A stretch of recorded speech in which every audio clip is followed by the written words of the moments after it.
Welcome students to academics with Raghav. और हम अपनी क्लास 12th केमिस्ट्री का चैप्टर नंबर 2 इलेक्ट्रोकेमिस्ट्री कर रहे थे, जिसका हम एक लेक्चर कर चुके हैं। आज उसका दूसरा लेक्चर है और ये चैप्टर ज़्यादा से ज़्यादा 3 या फिर 4 लेक्चर्स में ख़त्म हो जाएगा। अब ये जो लेक्चर्स हैं ये पूरे एनसीईआरटी बेस्ड हैं, बहुत हेल्पफुल रहेंगे आपके बोर्ड एग्जाम्स के लिए। बेस बनाएंगे आपकी नीट और जेई का। ठीक है, आपको एनसीईआरटी की लाइन बाय लाइन में सारी चीजें बताऊंगा और उसके अकॉर्डिंग आप क्वेश्चन सॉल्व करेंगे। देखते हैं आज के लेक्चर में हम क्या पढ़ने वाले हैं। तो उससे पहले हम बात करते हैं प्रीकैप की, दैट इज हमने लेक्चर नंबर 1 इलेक्ट्रोलिसिस के लेक्चर नंबर 1 में हमने क्या पढ़ा था। जो चैप्टर है हमारा इलेक्ट्रोकेमिस्ट्री, तो हमने पढ़ा था, उसका जनरल इंट्रोडक्शन देखा था। हमने पढ़ी थी इलेक्ट्रोकेमिकल सेल्स क्या होती हैं, और पढ़ा उसके अंदर गैल्वेनिक सेल और इलेक्ट्रोड पोटेंशियल। और हमने बात करी थी नर्नस्ट इक्वेशन की, या उसे नर्स्ट इक्वेशन कहते हैं, जिसके अंदर हमने इक्विलिब्रियम कांस्टेंट की बात करी थी और बात करी थी गिब्स फ्री एनर्जी की। ओके, अब आते हैं टॉपिक्स जो भी कवर्ड कि हम आज कौन कौन से टॉपिक्स कवर करने वाले हैं। तो आज सिर्फ सिंपल एक टॉपिक रहेगा, वो है इलेक्ट्रोलिसिस। क्या है इलेक्ट्रोलिसिस है, जिसके अंदर हम इलेक्ट्रोलिटिक सेल की बात करेंगे इलेक्ट्रोलिसिस के क्वालिटेटिव एस्पेक्ट की, और बात करेंगे इलेक्ट्रोलिसिस के क्वांटिटेटिव एस्पेक्ट की। अब जब भी हम इलेक्ट्रोलिसिस के क्वांटिटेटिव एस्पेक्ट की बात करते हैं तो उसके अंदर हम एक लॉ पढ़ते हैं, फैराडेज लॉ। उसके दो स्टेटमेंट होते हैं, इसलिए हम कहते हैं Faraday's first law and Faraday's second law. आइए चलो स्टार्ट करते हैं। सबसे पहले यहाँ पे इलेक्ट्रोलिसिस की आपको जनरल डेफिनेशन बता रखी है कि इलेक्ट्रोलिसिस होता क्या है। तो क्या आपको याद है, पहले लेक्चर में मैंने बताया था कि हमारी रिएक्शन दो तरीके की होती हैं। एक स्पॉन्टेनियस रिएक्शन होती है और एक नॉन स्पॉन्टेनियस रिएक्शन होती है। जो स्पॉन्टेनियस रिएक्शन होती हैं वो हमारी गैल्वेनिक सेल के अंदर होती हैं, उनका डेल्टा जी नेगेटिव होता है और वो केमिकल एनर्जी को इलेक्ट्रिकल एनर्जी में कन्वर्ट करती हैं। लेकिन बात करते हैं इलेक्ट्रोलिसिस की, तो यहाँ पे क्या हुआ, वो रिएक्शंस जो है हमारी नॉन स्पॉन्टेनियस, जिन रिएक्शन का डेल्टा जी है पॉजिटिव, जो रिएक्शन अपने ओन पर नहीं होंगी, जिन रिएक्शंस को हमें क्या, जिन रिएक्शंस को हमें इलेक्ट्रिकल एनर्जी प्रोवाइड करनी पड़ेगी, उन रिएक्शंस को क्या कहते हैं, या वो किस प्रोसेस के अंदर आती हैं, वो इलेक्ट्रोलिसिस के अंदर आती हैं। उन रिएक्शंस को क्या कहते हैं, नॉन स्पॉन्टेनियस रिएक्शंस कहते हैं। समझो। तो इसमें तो आपको कोई डाउट नहीं होना चाहिए कि मैंने आपको बताया कि हमारी जो गिब्स एनर्जी है वो पॉजिटिव होगी नॉन स्पॉन्टेनियस रिएक्शंस के लिए। हम इलेक्ट्रिकल एनर्जी देंगे उन रिएक्शंस को होने के लिए कि अब आप प्रोसीड होइए और प्रोडक्ट बनाइए। समझ में आता है? तो ये हमारा हो गया, इलेक्ट्रिकल एनर्जी कन्वर्ट हो रही है केमिकल एनर्जी में। सिंगल सेल रिक्वायर्ड होती है, ये मैंने आपको लेक्चर नंबर 1 के अंदर भी बताया था कि हमारी जो इलेक्ट्रोलिटिक सेल होती है उसके अंदर एक ही सेल में पूरा रेडॉक्स कपल हो जाता है, रिडक्शन और ऑक्सीडेशन एक ही सेल के अंदर हो जाता है। तो ये भी आपको क्लियर है कि जी सिंगल सेल रिक्वायर्ड होती है। साइन कन्वेंशन, बात आती है साइन कन्वेंशन की। अब चूंकि रिडॉक्स कपल है, रिडॉक्स कपल ऑफ रिएक्शन है, ऑक्सीडेशन भी हो रहा है, रिडक्शन भी हो रहा है, बात इलेक्ट्रिकल एनर्जी की आ रही है, बात इलेक्ट्रिक करंट के फ्लो की आ रही है। तो हम वहां पे इलेक्ट्रोड पोटेंशियल्स की बात करेंगे, कैथोड और एनोड की बात करेंगे, इलेक्ट्रोड्स की बात करेंगे। तो उनके कौन से साइन हमें कैसे लेने हैं, कब वो पॉजिटिव लेना है कब वो नेगेटिव लेना है, वो देखते हैं।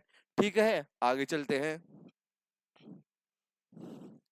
अब ये मेरा डायग्राम दे रखा है, तो मान लो मैंने ये सॉल्यूशन लिया और मैंने लिया ये क्या, मैंने ये सॉल्यूशन लिया है, मैंने ये मोल्टन, मैंने क्या लिया है,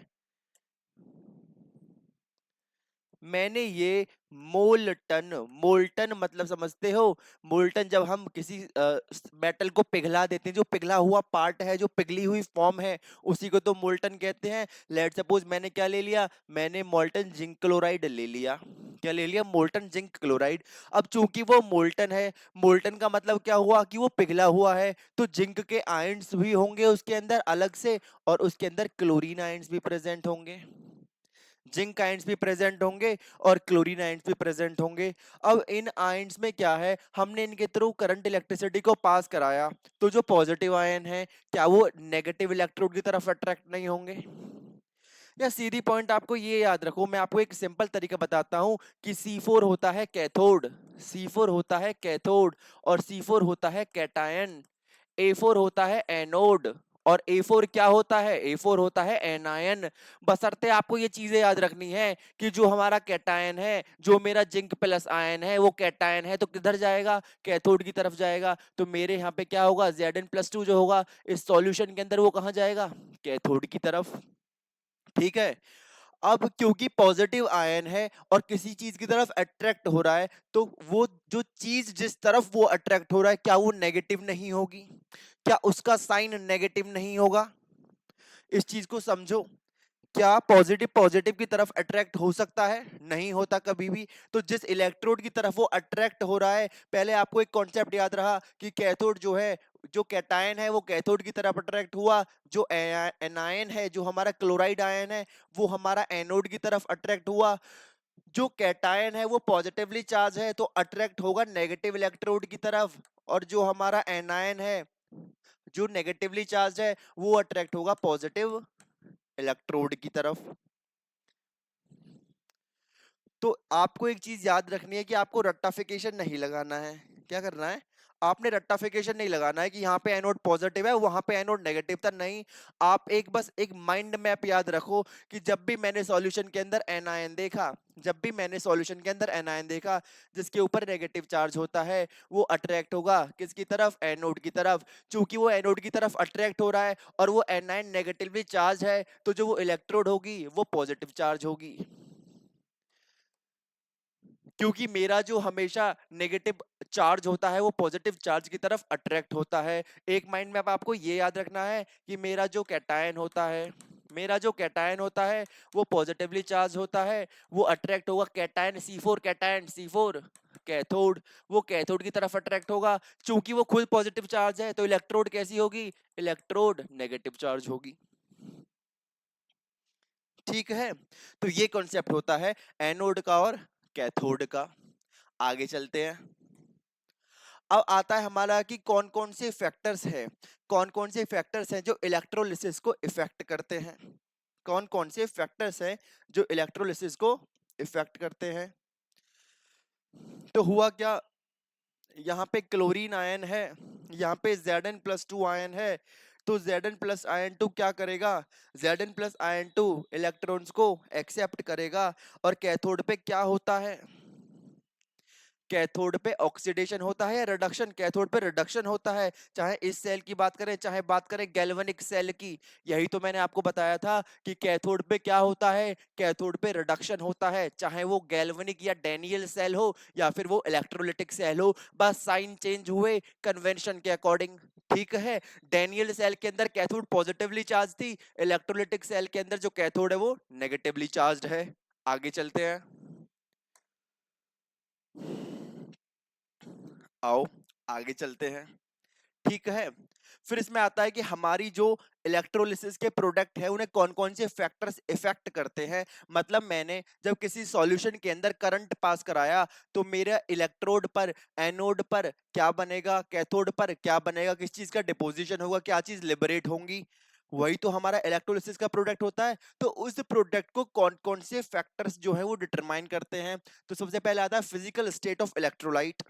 इलेक्ट्रोलाइट की फिजिकल स्टेट। भैया फिजिकल स्टेट है, सॉलिड स्टेट है। मान लो मैंने नमक ले लिया, सोडियम क्लोराइड किस फॉर्म में ले लिया? मैंने सोडियम क्लोराइड जो है वो क्या ले लिया? मैंने सोडियम क्लोराइड ले लिया किसकी फॉर्म में? मैंने सोडियम क्लोराइड ले लिया सॉलिड फॉर्म में। तो वहां पे आयंस के पास मूवमेंट ही नहीं है, तो वहां पे क्या होगा? वहां पे आयंस ही नहीं बनेंगे क्योंकि वो सॉलिड स्टेट है। तो इलेक्ट्रोलिसिस क्या उसके अंदर होगा? तो जी जब आयंस ही नहीं बने तो उसके अंदर इलेक्ट्रोलिसिस नहीं होगा। फिर मैंने मोल्टन स्टेट ली, तो मोल्टन स्टेट में क्या होगा? आयंस बनेंगे। किसके आयंस बनेंगे? हमने किसी चीज को पिघलाया, लोहे को मैंने पिघलाया, तो उसके अंदर किसके आयंस प्रेजेंट होंगे? ऑब्वियसली बात है उसके अंदर लोहे के ही आयंस प्रोड्यूस होंगे। क्या उसके अंदर वाटर के आयंस प्रोड्यूस होंगे? नहीं होंगे। तो जो हमारा कॉन्स्टिट्यूएंट इलेक्ट्रोलाइट है, उसी के आयंस प्रेजेंट होंगे और उसके अंदर इलेक्ट्रोलिसिस की प्रोसेस होगी। इलेक्ट्रोलिसिस की प्रोसेस क्या थी? इलेक्ट्रोलिसिस की प्रोसेस थी जिसमें किसी मोल्टन स्टेट या एक्वा सॉल्यूशन से करंट पास कराया जाता है तो डिसोसिएशन डिपोजिशन होता है एनायंस और कैटायंस का रेस्पेक्टिव इलेक्ट्रोड्स पर। ठीक है। अब मैंने एक्वस स्टेट ली। एक्वस स्टेट का मतलब है कि वहां पर पानी भी है उसके अंदर। तो आपको क्या मिलेगा, मान लो आपने एक सॉल्ट लिया, आपने लिया सोडियम क्लोराइड, इसको पानी के अंदर मिलाया, तो आपको, और पानी के अंदर मिलाने के बाद जब आपने उसे इलेक्ट्रिसिटी पास करी तो आपको मिला Na पॉजिटिव और Cl माइनस। ठीक है। उसके साथ उसके अंदर पानी भी था, तो पानी में भी तो H पॉजिटिव और H OH नेगेटिव प्रेजेंट है। तो आपको दो तरीके के क्या मिले, दो तरीके के कैटायन मिले और दो तरीके के एनायन मिले। ठीक है, समझ में आया। आगे चलते हैं। तो इस तरीके से फिजिकल स्टेट ने इलेक्ट्रोलाइट की ने इफेक्ट किया कि अगर सॉलिड स्टेट में फिजिकल इलेक्ट्रोलाइट लिया है तो उसके अंदर इलेक्ट्रोलिसिस ही नहीं होगी, मोल्टन स्टेट में लिया है तो इलेक्ट्रोलिसिस होगी। और जो हमें प्रोडक्ट मिलेंगे एनोड और कैथोड पर, वो कॉन्स्टिट्यूएंट आयंस के या तो गैसेस होंगी या उनके एलिमेंट्स होंगे, उनका डिपोजिशन होगा। और अगर हम एक्वस स्टेट लेते हैं तो वहां पे हमें वाटर भी मिल सकता है, हाइड्रोक्साइड आयन भी मिल सकते हैं। अब आता है और कौन से फैक्टर्स है जो इफेक्ट करते हैं इस चीज को। तो उसके अंदर हम पढ़ते हैं रिएक्टिंग और नॉन रिएक्टिंग इलेक्ट्रोड्स। क्या पढ़ते हैं, रिएक्टिंग और non reacting electrodes.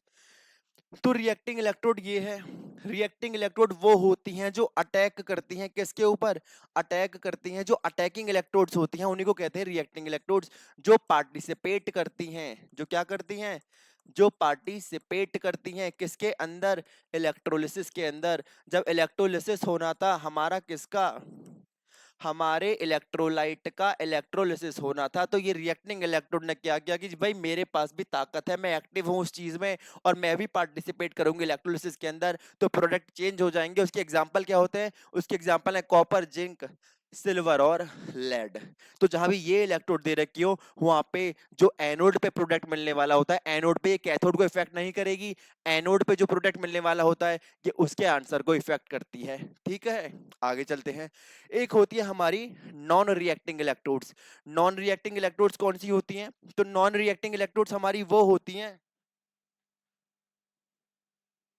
Non reacting electrodes हमारी वो होती हैं जो जिनके पास नॉन अटैकिंग टेंडेंसी होती है, जिनके पास टेंडेंसी नहीं होती इलेक्ट्रोलिसिस में पार्टिसिपेट करने की। So do not have tendency, don't have tendency, किस चीज की टेंडेंसी नहीं है, टू पार्टिसिपेट, पार्टिसिपेट करने की, किसके अंदर, इलेक्ट्रोलिसिस प्रोसेस के अंदर। ठीक है। तो एज पर यूनिवर्सल रूल जो प्रोडक्ट मिलना चाहिए था आपको वही मिलेगा। एनोड पे एनायन जाएंगे, कैथोड पे कैटायन जाएंगे जब उनसे करंट पास कराया जाएगा। और उसके हमारे एग्जांपल्स हैं carbon electrode, graphite electrode, platinum electrode, rhodium electrode और गोल्ड इलेक्ट्रोड। अब बात आ रही है रिएक्टिंग इलेक्ट्रोड की। किसकी बात आ रही है, बात आती है रिएक्टिंग इलेक्ट्रोड की। तो होता क्या है कि कैथोड पे तो आपके कैटायन ही जाएंगे, कैथोड पे जो आपको प्रोडक्ट मिलेगा इलेक्ट्रोलिसिस का उसके अंदर आएगा नो चेंज, उसके अंदर कोई चेंज नहीं होगा। लेकिन एनोड पे जो आपको प्रोडक्ट मिलेगा, एनोड पे एनायन जाते हैं और उनका ऑक्सीडेशन होता है, तो अब एनायंस का रोल वहां पे खत्म हो जाएगा। और एनायंस का रोल खत्म होने के बाद जो हमारी इलेक्ट्रोड है वो अंडरगो होगी। इलेक्ट्रोड किस में जाएगी, इलेक्ट्रोड जाएगी ऑक्सीडेशन में। मान लो कॉपर की इलेक्ट्रोड है तो कॉपर की इलेक्ट्रोड ऑक्सीडेशन में गई तो कॉपर मेटल जो है वो कन्वर्ट हो जाएगा Cu2+ आयन में, दो इलेक्ट्रॉन लूज कर देगा। ठीक है। और क्या होगा, हमारा डिसोल्यूशन शुरू हो जाएगा किस चीज का, डिसोल्यूशन शुरू हो जाएगा हमारी कॉपर इलेक्ट्रोड का। ठीक है। तो ये हम पढ़ते हैं रिएक्टिंग और नॉन रिएक्टिंग इलेक्ट्रोड्स के अंदर। आगे चलते हैं। अभी मैं आपको न्यूमेरिकल समझाऊंगा तो आप समझ जाओगे कि मैं आपको क्या बताना चाह रहा हूं। अब आ रहा है हमारा इलेक्ट्रोलिसिस ऑफ एक्वस AgNO3। क्या है हमारा एक्वस AgNO3 है। एक्वस AgNO3 का हम बात करते हैं इलेक्ट्रोलिसिस की, तो उससे पहले मैं आपको एक कॉन्सेप्ट बता देता हूं। वो आता है प्रेफरेंशियल डिस्चार्ज थ्योरी।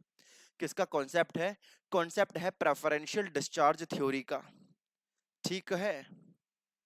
पहले मैं आपको एक लेमन लैंग्वेज में बताता हूँ कि इलेक्ट्रोलिसिस हुई तो वो कैसे हुई। तो आप पहला देखो, आपको दे रखा है जी मोल्टन सोडियम क्लोराइड। क्या दे रखा है, आपने दे रखा है मोल्टन सोडियम क्लोराइड। तो जैसे ही आपने इसके अंदर इलेक्ट्रिक करंट पास किया तो जो हमारी एनोड थी उस पे कौन जाएगा, मैंने बताया था ए से एनोड, ए से एन आयन। तो इसकी सॉल्यूशन के अंदर Na पॉजिटिव आयन होंगे जो कि कैटायन है, और Cl माइनस आयन होगा जो कि एनायन है। तो Cl माइनस आयन जाएंगे। इतना समझ में आता है? आता है समझ में? अच्छा, अब हमने ली कैथोड, तो कैथोड पे क्या जाएंगे? कैथोड पे जाते हैं कैटायन C4 कैटायन। कैटायन के लिए क्या जाएगा? सोडियम जाएगा। क्या जाएगा? सोडियम जाएगा। ठीक है। अब एनोड पे तुम्हें पता है एनोड पर क्या होता है? एनोड पर हमेशा ऑक्सीडेशन होता है। तो क्लोरीन क्या करेगा? क्लोरीन अपना एक इलेक्ट्रॉन लूज कर देगा और कन्वर्ट हो जाएगा गैसियस फॉर्म में, और एक इलेक्ट्रॉन लूज कर दिया। तो ये एनोड पे क्या हुआ? एनोड पे हुआ ऑक्सीडेशन। ठीक है, एनोड पे हुआ ऑक्सीडेशन। वही हमारा सोडियम जो है वो इस इलेक्ट्रॉन को गेन कर लेगा, और सोडियम जब इस इलेक्ट्रॉन को गेन कर लेगा तो कन्वर्ट हो जाएगा सोडियम सॉलिड में। तो हमें एनोड पर क्या मिला? हमें, तो इसके अंदर जब हमें प्रोडक्ट हमने देखे तो हमें एनोड पर क्या मिला? हमें एनोड पर मिला क्लोरीन गैस। क्या मिला? हाफ Cl2 गैसियस मॉलिक्यूल मिले। और हमें कैथोड पर क्या मिला? हमें कैथोड पर मिला सोडियम मेटल। ठीक है। ये कब की कंडीशन है? जब आपको सिंपलेस्ट इलेक्ट्रोलिसिस की प्रोसेस दे रखी है कि आपको मोल्टन सोडियम क्लोराइड है, आप उसका हमें इलेक्ट्रोलिसिस करके दिखा दो, प्रोडक्ट बता दो। तो एनोड पे गए एन आयन, कैथोड पे गए कैटायन, एनायन करेंगे ऑक्सीडेशन। ऑक्सीडेशन कैसे होगा? जब ऑक्सीडेशन स्टेट पॉजिटिव की तरफ जाएगी तो माइनस से जीरो की तरफ गई तो हो गया ऑक्सीडेशन। करना क्या था? एक इलेक्ट्रॉन लूज कर दिया, क्योंकि उसके ऊपर जो नेगेटिव चार्ज था वो इलेक्ट्रॉन, एक जो फालतू इलेक्ट्रॉन था जो उसने किसी से ले रखा था, उसके कारण था। और उस इलेक्ट्रॉन को यूज कर लिया सोडियम आयन ने, सोडियम आयन इलेक्ट्रॉन को यूज करके बन गया सोडियम मेटल। ये हो गया हमारा क्या? ये हो गया हमारा रिडक्शन। क्या हो गया? ये हो गया हमारा रिडक्शन। तो बस ये सिंपल हमारी चीज होती है। ठीक है, आगे चलते हैं। अब अगला एग्जांपल हमें दे रखा किसका? मोल्टन PbR2 का। किसका? Molten PbR2। सेकंड एग्जांपल किसका है? सेकंड एग्जांपल है मोल्टन PbR2 का। तो क्योंकि ये मोल्टन PbR2 है, क्या है? Molten PV, molten PB, molten PbBr2। तो मैंने आपको बताया था कि जब मोल्टन दे रखा होता है तो जो कॉन्स्टिट्यूएंट आयंस होते हैं वो वही होते हैं जो कि हमारा सॉल्ट होता है। तो क्या हो जाएंगे? लेड के आयन हो जाएंगे प्लस Pb2 जो कि कैटायन है, और हो जाएंगे हमारे पास Br माइनस आयन जो कि एनायन है। अब एनोड पे क्या होगा? एनोड पे जाएंगे एनायन। एनायन क्या है? Br माइनस एनायन है। एनायन कन्वर्ट हो जाएगा हाफ ब्रोमीन गैस के अंदर, और एक इलेक्ट्रॉन लूज कर देगा। कैथोड पे क्या होगा? कैथोड पे जाएगा कैटायन जो कि है Pb+2। लेकिन इसको क्या चाहिए? दो इलेक्ट्रॉन चाहिए, तो ऊपर वाली रिएक्शन को दो से मल्टीपल कर देंगे तो ये आ जाएगा हमारा 2Br माइनस गिव्स Br2 का एक मॉलिक्यूल प्लस दो इलेक्ट्रॉन। ये इलेक्ट्रॉन लूज कर लेगा Pb+2, यानी लैड ने यूज कर लिए ये दो इलेक्ट्रॉन। जब लैड ने ये दो इलेक्ट्रॉन यूज कर लिए तो लैड कन्वर्ट हो गया सॉलिड में। तो हमारा एनोड पे क्या बना? एनोड पे बनी ब्रोमीन गैस। कैथोड पे क्या बना? कैथोड पे हमारा सॉलिड लेड बना। क्या बना? सॉलिड लेड बना। आता है समझ में? ठीक है, आगे चलते हैं। और इसी तरीके से जो अगला क्वेश्चन है थर्ड पार्ट वो आप कर लेंगे Al2SO4 होल थ्राइस का। ठीक है। अब यहाँ पे देखो एक्वस वाला पार्ट दे रखा है। क्या दे रखा है? यहाँ पे हमें एक्वस दे रखा है। और जब भी आपको पता है कि अब एक्वस वाले पार्ट के अंदर क्या होगा कि पहले मुझे दे रखा है इलेक्ट्रोलिसिस एक्वस सोडियम क्लोराइड का। किसका इलेक्ट्रोलिसिस? एक्वस सोडियम क्लोराइड का। देखते हैं कैसे करेंगे इसे।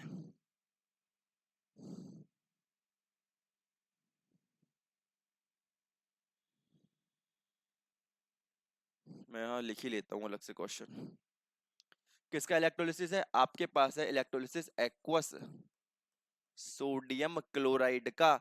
तो आपके पास एक्वस है तो उसके अंदर वाटर भी प्रेजेंट है, तो आपके पास कैटायन क्या क्या है? आपके पास कैटायन में एक तो सोडियम आयन होगा, सॉल्यूशन के अंदर, और एक आपके पास जो है वो H पॉजिटिव आयन होगा। ठीक है।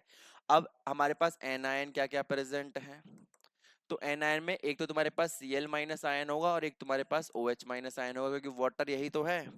वाटर जो है वो हमारी आयनिक फॉर्म में भी तो प्रेजेंट होगा। ठीक है। अब देख लो कैथोड पे क्या होगा, कैथोड पे कैटायन जाएंगे, कैथोड पे कैटायन जाकर के बैठ गए, सोडियम जाकर के बैठ गया, H पॉजिटिव जाकर के बैठ गया। लेकिन ऐसा नहीं हो सकता कि दोनों ही इलेक्ट्रॉन गेन करें। इलेक्ट्रॉन गेन वो करेगा, रिडक्शन वो शो करेगा जिसका रिडक्शन पोटेंशियल ज्यादा होगा।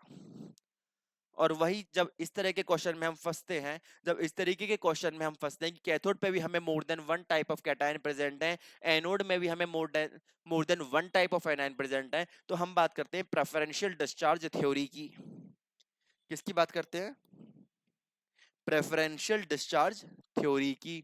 ठीक है। तो हमें एनोड पे क्या क्या मिल रहा है देख लो। देखो जी, हमें एनोड पे मिल रहा है क्या क्या, Cl माइनस आयन और OH माइनस आयन।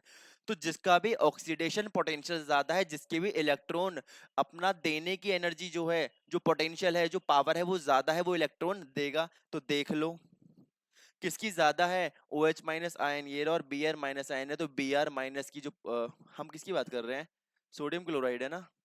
ओके। तो Cl माइनस और OH माइनस आयन में से Cl माइनस की जो ऑक्सीडेशन पोटेंशियल है वो ज्यादा है। तो क्लोरीन आयन क्या करेगा, एनोड पे क्लोरीन आयन अपना एक इलेक्ट्रॉन लूज कर देगा और कन्वर्ट हो जाएगा किसमें, क्लोरीन गैस में। ठीक है। ऐसे ही हम बात करते हैं कैथोड पे, तो यहाँ पे क्या हुआ, यहाँ पे क्लोरीन का जो स्टैंडर्ड ऑक्सीडेशन पोटेंशियल था वो ज्यादा था OH माइनस के अकॉर्डिंग, उसकी कंपैरिजन में। ऐसे ही यहाँ पर जब हम कैथोड की बात कर रहे हैं, तो यहाँ पे स्टैंडर्ड रिडक्शन पोटेंशियल ज्यादा है, किसका ज्यादा है, सोडियम का ज्यादा है या हाइड्रोजन का ज्यादा है, बताओ किसका ज्यादा है, सोडियम का ज्यादा है या फिर हाइड्रोजन का ज्यादा है। तो यहाँ पे हम स्टैंडर्ड रिडक्शन पोटेंशियल की बात करते हैं, किसकी बात करते हैं, हम बात करते हैं स्टैंडर्ड रिडक्शन पोटेंशियल की, और मैंने ये आपको लेक्चर नंबर 1 में भी बताया था। ठीक है।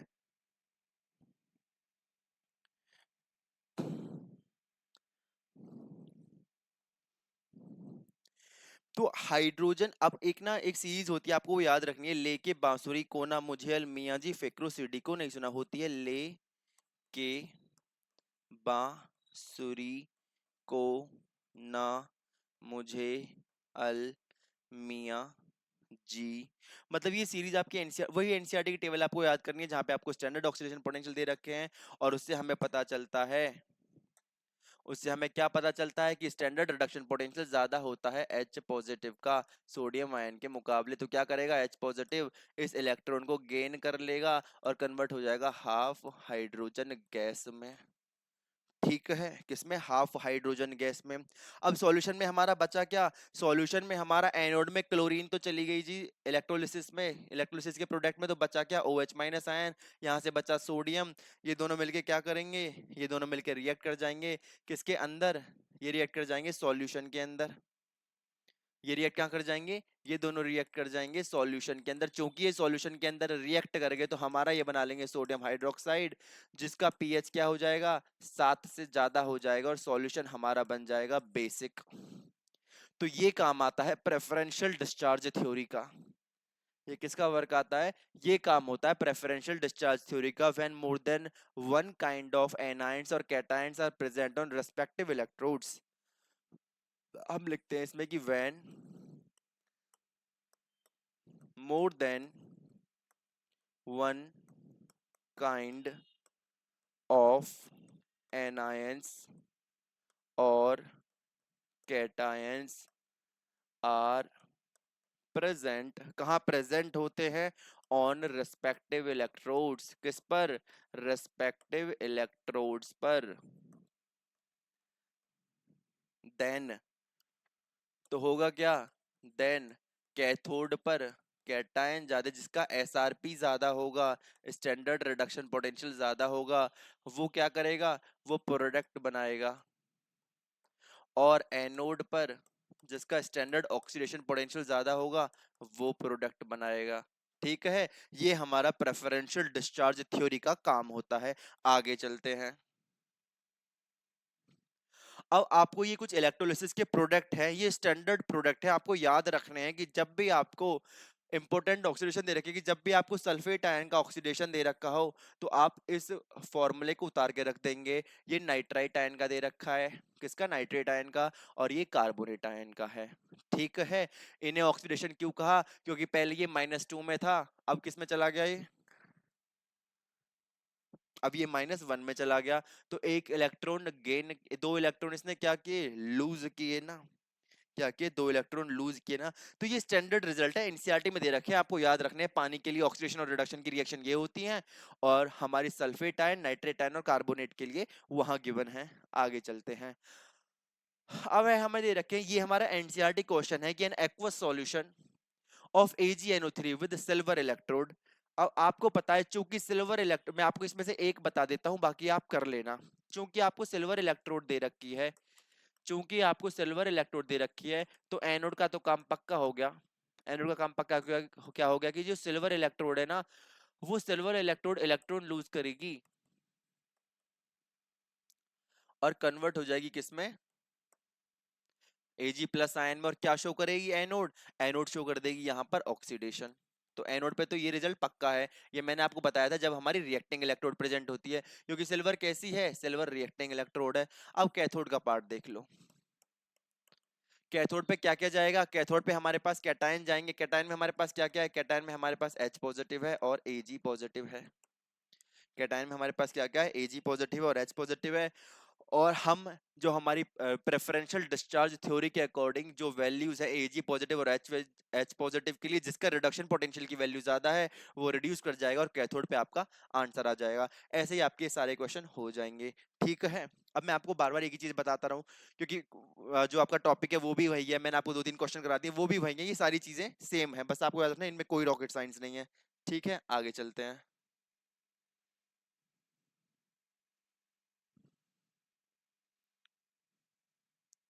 अब आती है जी आपकी फैराडेज लॉ ऑफ इलेक्ट्रोलिसिस। क्या आती है? फैराडे की इलेक्ट्रोलिसिस की लॉ आती है। तो वो लॉ आपको क्या बताती है कि आपने ये तो पढ़ लिया कि जी जब आपने करंट पास कराया, जब आपने करंट पास कराया तो कैथोड पे क्या बना, एनोड पे क्या बना, कौन कौन से फैक्टर्स उसको इफेक्ट कर रहे हैं, क्या प्रेफरेंशियल डिस्चार्ज थ्योरी है, क्या एक्वस का रोल है वहां पर, कौन सी हमारी रिएक्टिंग इलेक्ट्रोड्स है, लेकिन कितनी इलेक्ट्रिसिटी पास करी और कितना ग्राम जो हमारा सब्सटेंस था वो डिपॉजिट हुआ, कितनी इलेक्ट्रिसिटी पास करी और कितना ग्राम सब्सटेंस डिपॉजिट हुआ, वो हमें पता चलता है क्वांटिटेटिव एनालिसिस के अंदर, जिसमें हम पढ़ते हैं फैराडेज लॉ। फैराडे लॉ क्या कहती है वो देखते हैं। मान लो मैंने यहाँ पे पॉजिटिव टर्मिनल कर दिया, ये मेरा नेगेटिव टर्मिनल है, तो ये मेरी क्या होगी? ये मेरी कैथोड होगी, ये मेरी एनोड होगी, ये पॉजिटिव चार्ज होगी, ये नेगेटिव चार्ज होगी। ठीक है। मैंने इससे कोई करंट फ्लो कराया, मैंने करंट फ्लो कराया इससे, तो मैंने कितना करंट फ्लो कराया, कितना चार्ज पास कराया सॉल्यूशन से, तो कितना मास इन इलेक्ट्रोड्स पे डिपॉजिट हुआ रेस्पेक्टिव इलेक्ट्रोड्स पे, वही आता है हमारा क्वांटिटेटिव एनालिसिस के अंदर। अब इसमें आती है माइकल फराडे की। माइकल फराडे ने हमारी ये दो लॉ दी थी, जिन्होंने हमें बताया था अबाउट द क्वांटिटेटिव प्रोडक्ट। इन्होंने हमें बताया था किसके बारे में? Quantitative product. किसके? Of electrolysis. इन्होंने हमें इलेक्ट्रोलिसिस के क्वांटिटेटिव प्रोडक्ट के बारे में बताया था। ठीक है। इसके अंदर दो लॉ आती हैं। पहली आती है फैराडेज फर्स्ट लॉ और दूसरी आती है सेकंड लॉ से कहते हैं। फैराडे फर्स्ट लॉ क्या कहती है? फैराडे फर्स्ट लॉ कहती है, मैं आपको डायग्राम में बता देता हूं। फैराडे फर्स्ट लॉ कहती है कि किसी भी रिस्पेक्टेड इलेक्ट्रोड के ऊपर जो वेट होगा, वेट डिपॉजिटेड जो होगा, वो इक्वल टू होगा, वो डायरेक्टली प्रोपोर्शनल होगा किसके? चार्ज के। Charge pass through the solution. क्या जी? सॉल्यूशन से जो चार्ज पास हो रहा होगा, सॉल्यूशन से जितना चार्ज आप पास करेंगे वो डायरेक्टली प्रोपोर्शनल होगा उस वेट के जो उस इलेक्ट्रोड पर डिपॉजिट होगा। और फॉर्मूला आता है W is directly proportional to charge, और W इज इक्वल टू आ जाता है ZQ। Z क्या होता है? Z होता है प्रोपोर्शनैलिटी कांस्टेंट, और इसी को कहते हैं हम इलेक्ट्रो केमिकल क्या कहते हैं इसको? Electrochemical equivalent. क्या कहते हैं? Electrochemical equivalent. तो हमारी फराडे फर्स्ट लॉ यही कह रही है। फराडे फर्स्ट लॉ कह रही है कि जी आपका जो वेट डिपॉजिटेड होगा वो डायरेक्टली प्रोपोर्शनल होता है चार्ज के, और वेट जब आप प्रोपोर्शनलिटी साइन हटाएंगे तो यहाँ पे आ जाएगा z, यहाँ आ जाएगा q। जहाँ पे वेट क्या है, w क्या है? w है वेट डिपॉजिटेड किसके ऊपर, जिसपे हमारा इलेक्ट्रोड पे वेट डिपॉजिट हुआ। क्यों क्या है? जो हमने चार्ज पास किया है, जो हमने चार्ज पास किया है। और Z क्या है? Z हमारा इलेक्ट्रो केमिकल इक्विवेलेंट है। क्या है? Electrochemical equivalent. ठीक है। अब आपको पता है कि हमारा जो करंट होता है वो charge with respect to time होता है, तो क्या मैं चार्ज को IT लिख सकता हूं? इस वैल्यू को रख देंगे इस फॉर्मूले के अंदर, तो वेट डिपॉजिट आ जाएगा W is equal to Z cross current into time. तो हमने कितना करंट पास किया, कितने टाइम के लिए, उससे मल्टीप्लाई कर देंगे, हमारा वेट डिपॉजिटेड निकल के आ जाएगा। ठीक है। तो इसमें कोई ऐसी खास रॉकेट साइंस नहीं थी। समझे? ओके। अब आगे चलते हैं और हम बात करते हैं फराडे की सेकंड लॉ की।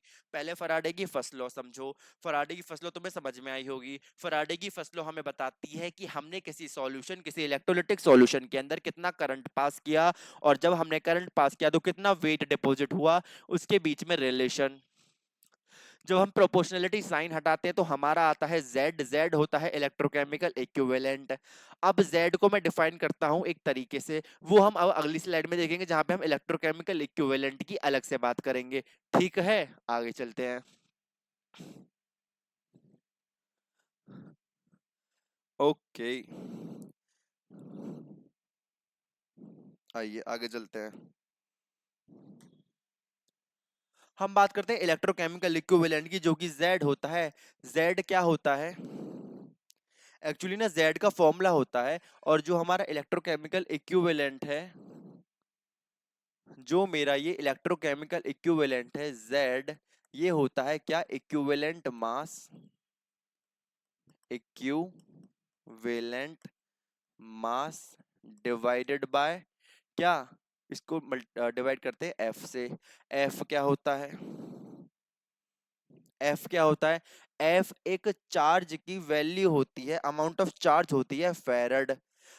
क्या होती है? फेरड। जिसकी वैल्यू 96500 कूलाम्ब होती है। ठीक है। ठीक है।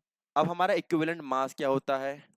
तो इक्विवेलेंट मास होता है कि आपका जो मोलर मास होगा, मोलर मास होगा, अपॉन में आएगा नंबर ऑफ इलेक्ट्रॉन्स रिक्वायर्ड, जितने इलेक्ट्रॉन हमें चाहिए टू न्यूट्रलाइज, न्यूट्रलाइज करने के लिए रिस्पेक्टिव आयन को न्यूट्रलाइज करने के लिए जो हमें इक्विवेलेंट मास चाहिए। यही आपका यहाँ दे रखा है कि हमारा इक्विवेलेंट वेट क्या होता है? इक्विवेलेंट वेट होता है atomic mass of matter by mass of electron required to reduce the cation को रिड्यूस करने के लिए। मान लो मेरा हाइड्रोजन है,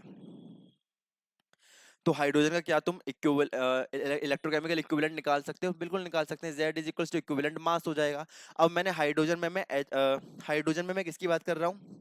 हाइड्रोजन में मैं बात कर रहा हूँ H2 में। मैं दो मॉलिक्यूल्स की बात कर रहा हूँ, हाइड्रोजन के दो एटम्स की बात कर रहा हूँ। तो दो एटम्स में कितना मास होगा? मोलर मास होगा दो।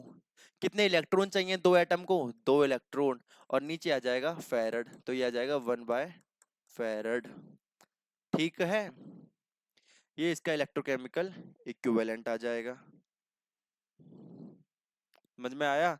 अब मैं बात करता हूँ क्लोरीन की। तो क्लोरीन का इक्विवेलेंट मास कितना आ जाएगा? क्लोरीन का इक्विवेलेंट मास आएगा, इसका मोलर मास कितना होता है?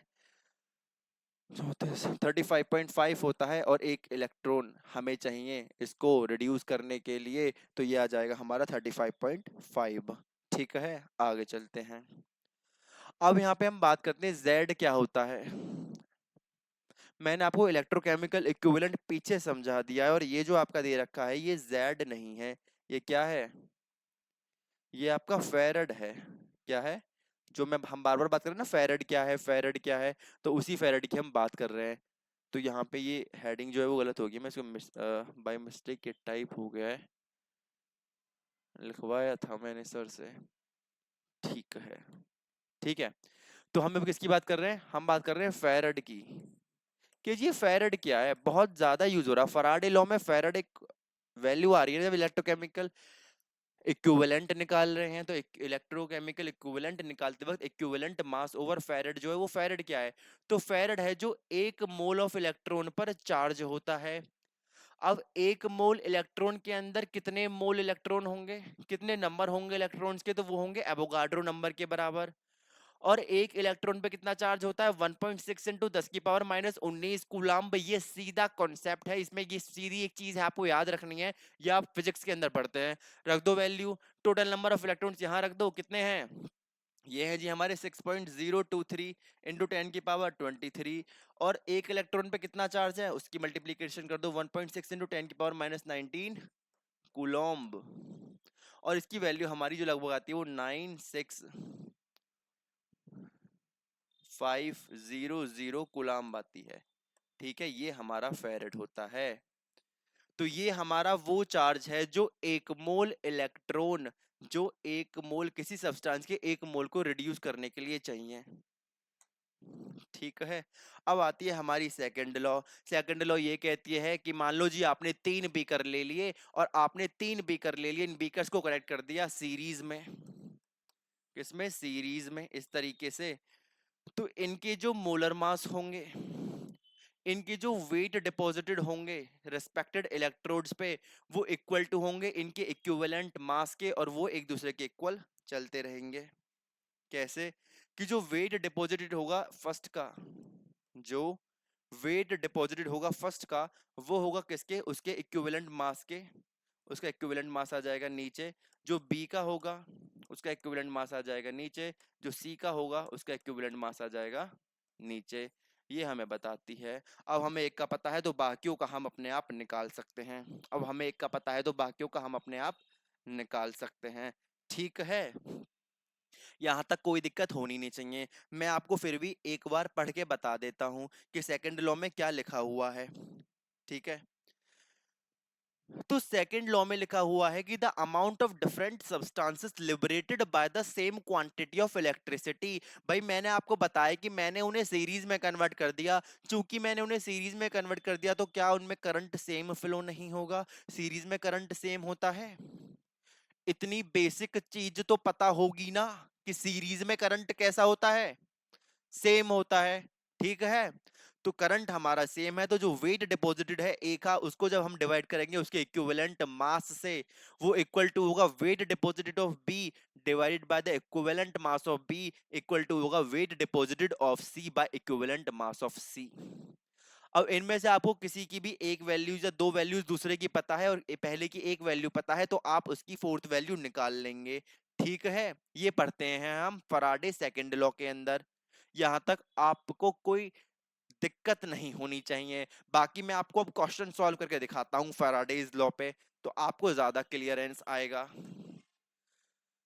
देख लो जी क्या क्वेश्चन कह रहा है। क्वेश्चन कह रहा है solution of copper sulphate is electrolysed for 10 minutes. तो हमें पता है कि जो वेट डिपॉजिट होता है वो होता है ZIQ। होता क्या होता है, वो होता है ZIT = होता है ZQ। क्यू चार्ज है, I करंट है, T टाइम है। तो क्या मुझे यहाँ टाइम दे रखा है, डेफिनेटली कितना टाइम दे रखा है, 10 मिनट। ठीक है, करंट ऑफ 1.5 एम्पियर, क्या मुझे करंट दे रखा है, बिल्कुल दे रखा है, कितना, 1.5 एम्पियर। तो तुमसे पूछा क्या है, तुमसे ये मास ही तो पूछा है कॉपर का कि कितना डिपॉजिट हो रहा है, यही मास तो पूछा है। तो जेड निकाल लोगे। जेड क्या होता है, इक्विवेलेंट मास। जेड क्या होता है, जेड होता है equivalent mass divided by farad. ठीक है, अब इक्विवेलेंट मास क्या होता है, तो इक्विवेलेंट मास आपको पता ही है कि इक्विवेलेंट मास होता है जी आपका, किसी भी चीज का अगर वो पूछता है तो उसका मोलर मास, जिस भी चीज का इक्विवेलेंट मास पूछ रहा है, और कितने इलेक्ट्रॉन चाहिए, कितने इलेक्ट्रॉन चाहिए उसे रिड्यूस करने के लिए। तो कॉपर को रिड्यूस करने के लिए कितने इलेक्ट्रॉन चाहिए? Cu पे +2 चार्ज होता है तो 2 इलेक्ट्रॉन चाहिए, तो कितना हो जाएगा? 63/2। ये हो जाएगा इसका इक्विवेलेंट मास। कर दो 63/2 फेरड। फेरड की वैल्यू आपको पता है, वैल्यू रखो Z W के अंदर, W is equal to Z की वैल्यू हो गई 63/2 फेरड। मल्टीपल ऑफ करंट पता है आपको 1.5 एम्पियर, टाइम पता है आपको 10 मिनट को कन्वर्ट 2 सेकंड में कन्वर्ट। अब आपको सीधा डिवीजन और मल्टीप्लीकेशन करना है और आपका आंसर आ जाएगा। ठीक है, तो आप कोशिश करो कॉन्सेप्ट को ये कॉन्सेप्ट इतना बड़ा नहीं है, जितना बड़ा लेक्चर मैंने बनाया है वो इसलिए बनाया है क्योंकि मैं सोचता हूं कि आपको इसका एबीसीडी भी नहीं पता इलेक्ट्रोलिसिस का। तो चीजों को जितनी बार मैं चीजों को रिपीट करूंगा, जितनी ज्यादा वो आपके कान में जाएंगे, आप आंखों से देखेंगे, वो इतनी ज्यादा आप एब्जॉर्ब कर पाओगे। अब ये how much charge is required, कितना चार्ज रिक्वायर्ड है किसके लिए? For the reduction of 1 mole Al3 plus ion. अब आपको पता है 1 फेरेड क्या होता है? 1 फेरेड होता है amount of charge, amount of charge to reduce 1 mole of electron. 1 mole electron provide करता है, 1 मोल इलेक्ट्रॉन प्रोवाइड करता है वन, जो 1 फेरेड होता है। तो Al3 प्लस का 1 मोल लिया है, तो Al3 प्लस के एक एटम को Al में कन्वर्ट होने के लिए 3 इलेक्ट्रॉन की जरूरत है। तो 1 मोल को कितने की जरूरत होगी? 3 मोल इलेक्ट्रॉन की। कितनी?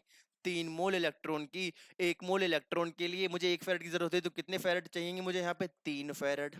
तो इसका आंसर 3 फेरेड आ जाएगा। क्या आ जाएगा? 3 फेरेड। कोई रॉकेट साइंस थी क्या? कुछ अलग से बताया है क्या? नहीं बताया ना, बस।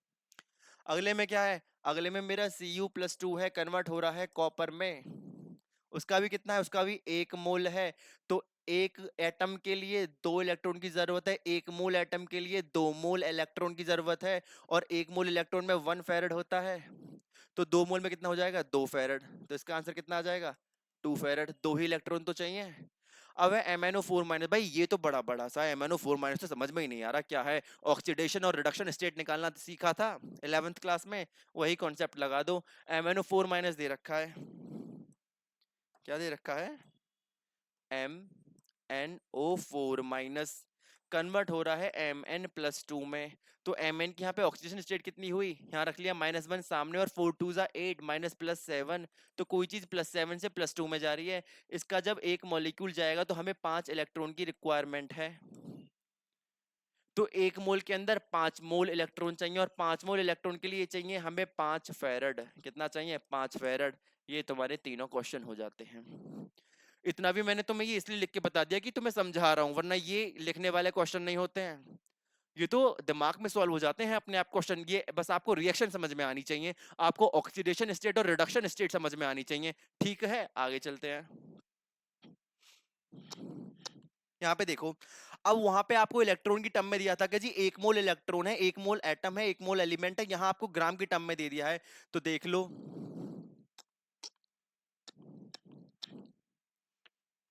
सबसे पहले आपको दिया कैल्शियम क्लोराइड। कैल्शियम क्लोराइड किस फॉर्म में है? कैल्शियम इसमें कैल्शियम Ca+2 की फॉर्म में हमें बनाना है कैल्शियम। तो क्या हमें 2 इलेक्ट्रॉन की जरूरत नहीं पड़ेगी इसके एक एटम के लिए? एक एटम के लिए कैल्शियम के। तो कैल्शियम के 1 मोल में इसका मोलर मास कितना है? 40 ग्राम। तो 40 ग्राम कन्वर्ट करने के लिए 2 मोल इलेक्ट्रॉन चाहिए, यानी 2 फेरेड चाहिए। तो पूछा कितने के लिए है? पूछा है 20 ग्राम के लिए। तो इसके आधे चाहिएंगे ना, कितने? 40 ग्राम का आधा है ना हमारे पास, तो इसके आधे चाहिएंगे। 2 फेरेड के कितने हो जाएंगे? 1 फेरेड। तो ये हमारा आंसर हो जाएगा जी, हमें 1 फेरेड इलेक्ट्रॉन चाहिए। और फेरेड की टर्म में उसने आंसर पूछा है। आपने कहा सर ये तो आपने बता दिया कि जी यहाँ पे 40 ग्राम था, उसका आधा है। यहाँ बता के दिखाओ, यहाँ तो एल्यूमिनियम 40 ग्राम दिया, और मोलर मास तो एल्यूमिनियम का कितना होता है? 27 ग्राम होता है। ठीक है, तो इसे भी बता देते हैं। तो Al बनाना है हमें Al2O3 से। Al2O3 यहाँ पे एल्यूमिनियम +3 स्टेट में है, और यहाँ एल्यूमिनियम हमें चाहिए 0 स्टेट में। तो यहाँ पे 3 इलेक्ट्रॉन की रिक्वायरमेंट है। कब 3 इलेक्ट्रॉन की रिक्वायरमेंट है? कब रिक्वायरमेंट है 3 इलेक्ट्रॉन की? तो हमें 3 इलेक्ट्रॉन की रिक्वायरमेंट है जब जब हमारा इसका 1 मोल है, एल्यूमिनियम का जब हमारा कितना मास है, जब हमारे एल्यूमिनियम का मास है, जब हमारे एल्यूमिनियम का मास कितना है, 13 टू 26, 27 ग्राम, कितना है, 27 ग्राम। ठीक है। अब इसने कहा 40 ग्राम के लिए बता दो, किसके लिए बता दो, 40 ग्राम के लिए बता दो। तो आपको पता है कि 27 ग्राम के लिए हमें 3 फैरड चाहिए, तो 40 ग्राम के लिए कितने फैरड चाहिए, यही तो निकालते हो। 27 ग्राम के लिए 3 चाहिए, तो 40 के लिए कितने चाहिए, तो 3 9 जा 27, 14/9 फैरड इलेक्ट्रॉन चाहिए। कितने चाहिए, 14/9 फैरड इलेक्ट्रॉन। ये इसका आंसर हो जाएगा। तो क्या इसमें कोई रॉकेट साइंस थी, क्या इसमें कुछ चीजें ऐसी थी जो मैंने आपको कॉन्सेप्ट नहीं बताया है और क्वेश्चन में पूछ लिया गया है?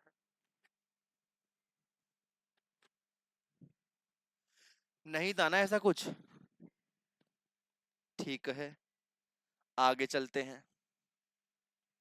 तो होप आपको ये फैराडे की दोनों लॉ समझ में आई होंगी।